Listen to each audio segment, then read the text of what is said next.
Hello, it's Karen, the Weekend Craftaholic. Thanks for joining me.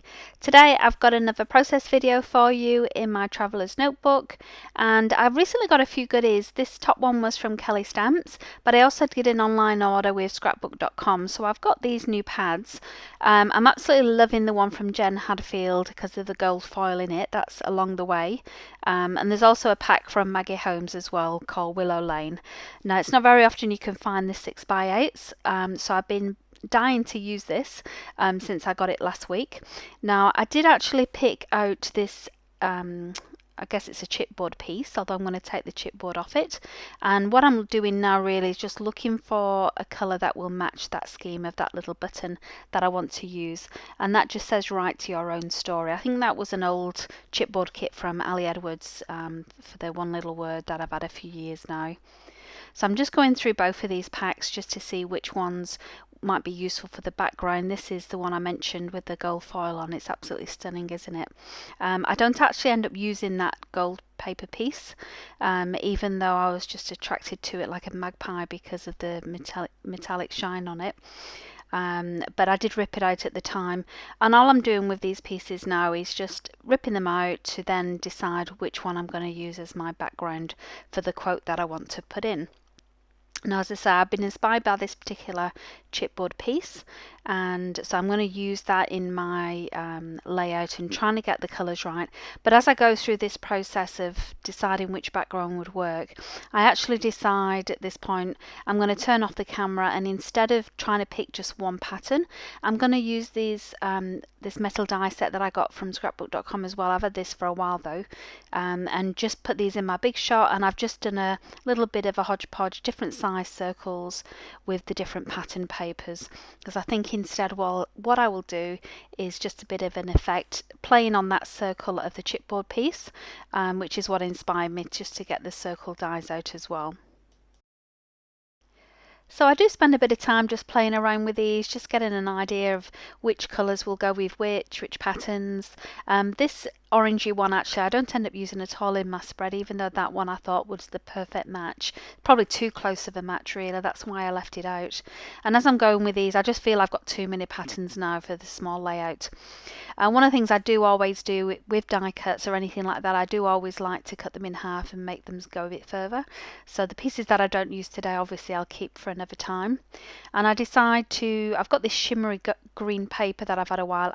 This is A4 size, so it's actually perfect width, because the width or the height, whichever way you look at it, is perfect for the traveller's notebooks. And then all I need to do is cut it lengthways just to make it match on those pages. So just putting the book out the way for now. I don't need that really now until I've done. Now I've got my background paper that I'm going to put in, and I'm just getting ready to stamp this alpha set, which I absolutely love. I think it's called Park Lane. I'm not too sure. I'll have to link it for you. But I love the tall, thin alphas in this, because obviously with not having a lot of width in the traveller's notebook or pocket page notebooks, it's hard to get stamping in. That's why quite often I use my alphas. So as I said, this is a brand new set that I've not used before, so I usually like to just rub it with a bit of sandpaper that I have, just to give a bit of a key on the polymer, I guess it is.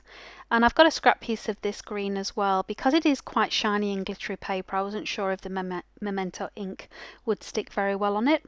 It won't go to waste because it's nice and shiny on the other side as well, so I will keep it and use for another layout, so it won't go to waste. Now I've obviously sped this up as well. I love stamping and I like taking my time with it, so it's not something that I usually record on a video. And you can see here, this was my first mistake. I ended up dropping some ink on that. Now everyone swears by these Mono Tombow sand erasers. It never works for me, so in the end I end up turning this the other way around and starting again. Didn't look too bad on camera actually, now that I'm looking at it back, but in real life you can see the mistake quite bad. But I was only a couple of letters in, so I wasn't too concerned about flipping over to restart that.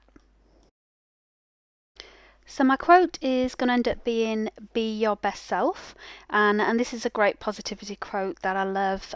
Just reminding me to avoid the negativity and to stay positive in life.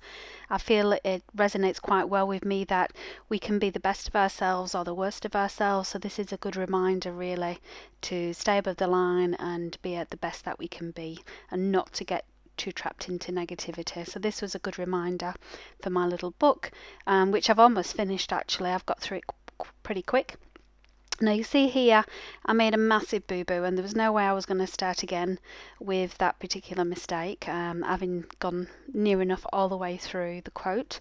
So I do decide to just live with it. I obviously can't turn it over anyway, and I didn't want to waste another sheet of paper, so I'm just going to cover it with one of my semicircles that I'm going to put at the top. Not that I would normally have put a semicircle right at the top, but it's a good way of covering it up. Now this next part of the clip is super fast. I sped it up so much because I did spend an awful lot of time. It took me about 30 minutes to do this layout, and normally I can get them done within 15 minutes. So I did procrastinate quite a lot on this one.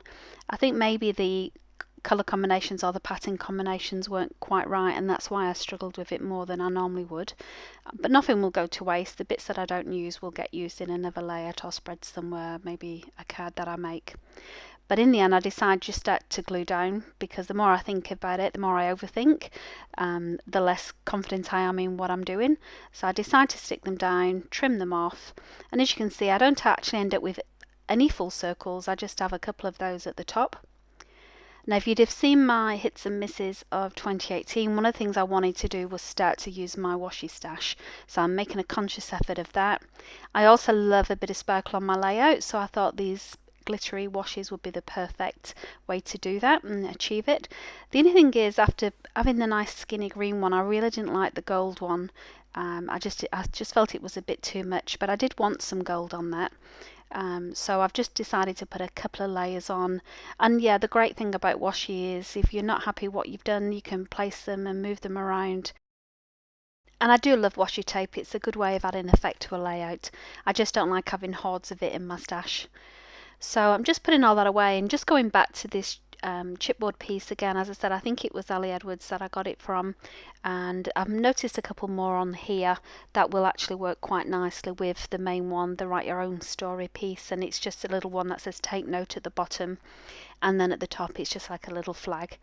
And now I've got these sentiments from Tim Holtz as well that I wanted to add in. I knew I would have had something that I could kind of follow on from Be Your Best Self, so the rest of the ones I'm adding just say be your best self, that shine and sparkle, the pretty little birds chirp, to write your own story.